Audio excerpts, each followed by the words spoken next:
আচ্ছা দাদা, এটা আপনি একজন ঋত্বিক।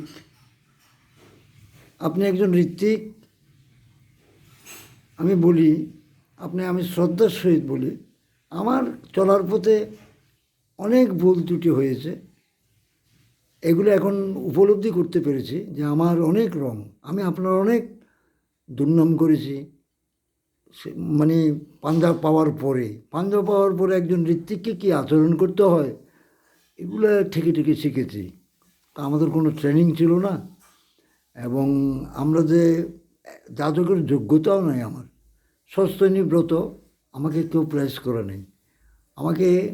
এটা আমরা নিজের থেকেই ভক্তি করে, এটা আরেক ইতিহাস, আরেকদিন বলবো। আমরা নিজ থেকে নিয়েছি, কেউ আমাদেরকে জোর করে নিয়ে নেই।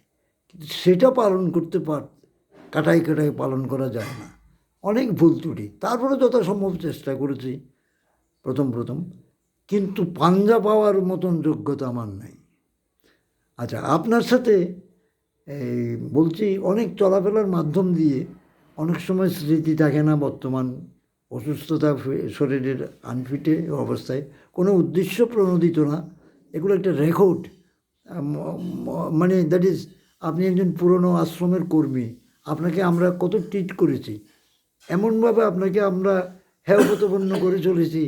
আপনি ঠাকুরের কাজে আপনি যেই যারা প্রকৃত ভক্ত, আমি ঠাকুরের কাছে মেতরের কাজ করো আমার যোগ্যতা নেই, কিন্তু আমরা আপনাকে তাচ্ছিল্যভাবে আমরা ব্যবহার করেছি।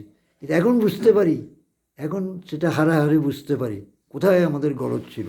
ওই কারণে আমি এটা নিজ থেকে আমি এটা ভিডিও করতেছি, যে একটা সংরক্ষণ আমার ব্যক্তিগত, এটা কাউকে দেখার জন্যও না।